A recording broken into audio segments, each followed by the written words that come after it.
Hey, what's going on, everybody? It is Mr. Elliott. I hope y'all are doing amazing and I hope y'all are surviving as educators. If you come to this video just as an everyday teacher, how are y'all doing? Y'all, when is y'all spring break? Okay, that's gonna be the first question. When is y'all spring break? Okay, mine is not until the second week in April, so I still have a total of roughly like 50 something days. Okay, 50 something days. I'm gonna have to take a mental health day or two. But, anyways, welcome to Back in the Desk episode number 3. And we are talking about teacher moves. So, how are we going to implement different things within our classroom? So, I woke up yesterday while I was out last night and came home, was trying to go to sleep, and something just said, hey, let's go ahead and just get this assignment started.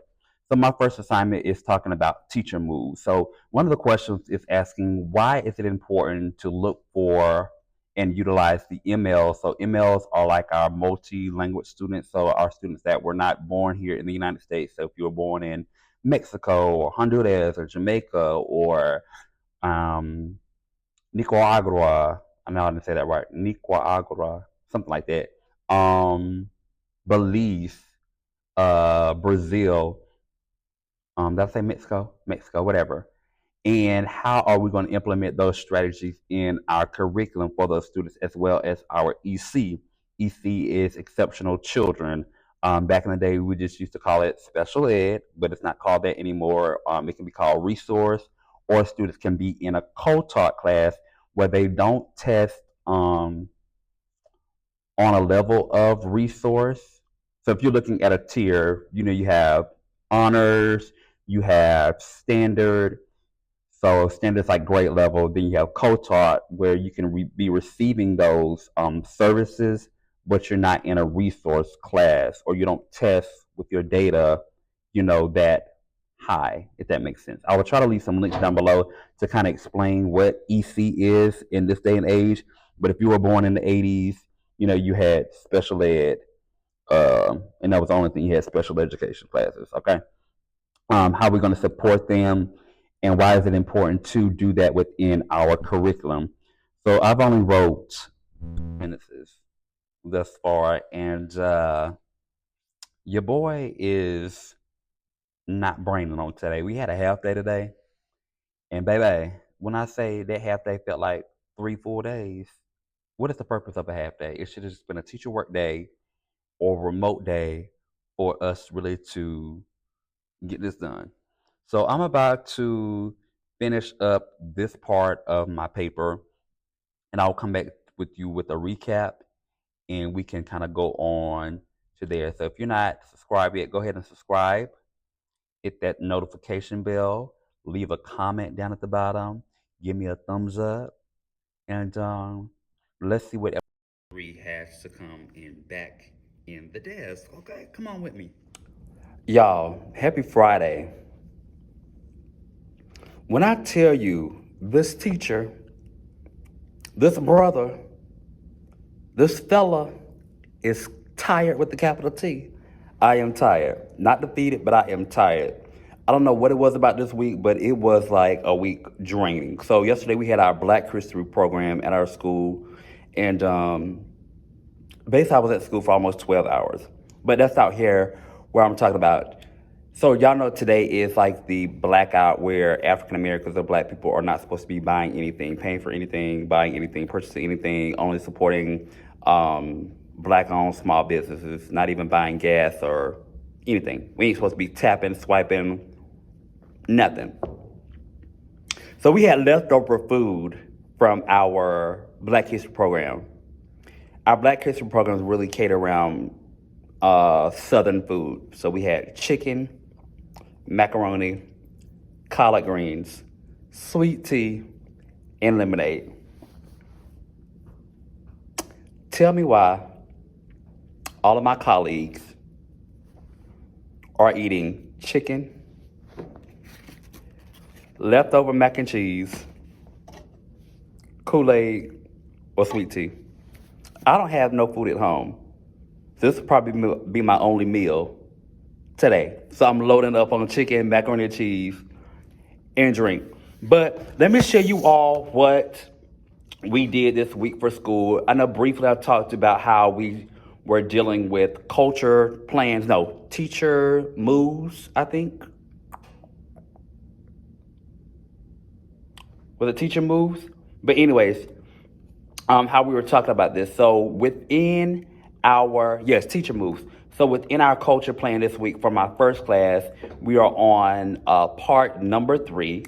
Last week we were showing you how to implement our lectures or our policies within our class. And now this week we are supposed to be, hold on, let me pull it, rolling out and monitoring our routines. So some of the things are like, how are you going to display your rules in your classroom that are all of your students basically can see them? What procedures will you put back in place to refer back to them daily? And what will happen if those are not followed? How will I display my consequences in my classroom? How would I track like an incentive? So incentives are like, oh, if students behave, which is stupid, but if students behave, what are we going to give them or what are we going to reward them?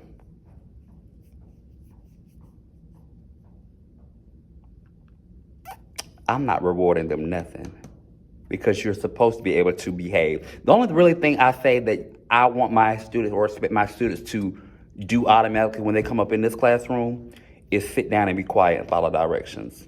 And what I mean by directions, I mean simple directions like raise your hand, ask questions. Y'all, I had a boy attempt, keyword attempt, to walk across one of my chairs today. Let's just say he had a timeout outside. It was a step outside, and so I'm ready to deal with you, okay? Just being honest. How would I track certain points? I really don't really give points, but I know we are part of like I think it's called Ron Clark House system, where we're broken down into different teams within 6th through 8th grade. So like the Black House, it's the house I'm in, which is Team Asiatic, Team Maasai, Team Congo. Don't remember the other houses. But we track those in an app or a website called Live School, and it gives them certain points. And after you accumulate a certain amount of points, you can go to kind of like our school store, cash them in for like food, shirts, pencils, snacks, like little keychains and stuff like that.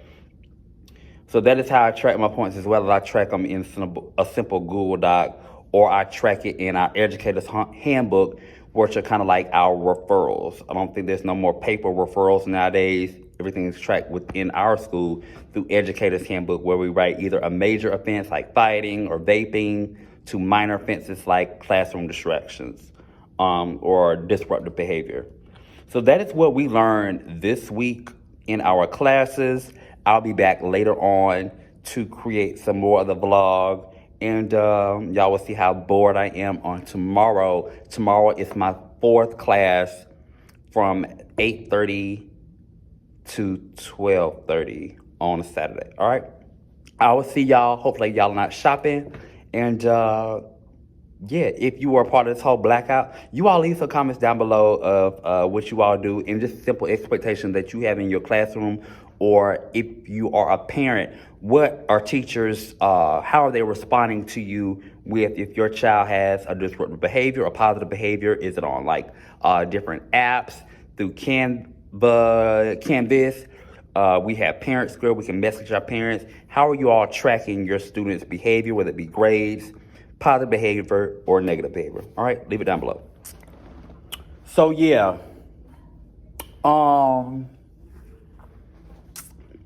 I'm over it. And I think not only over it, I know we are coming up on, by the time y'all see this, I'll be in my 4th week, finishing up my 5th class, this coming Saturday, which I think is the 8th. But y'all, this is a lot.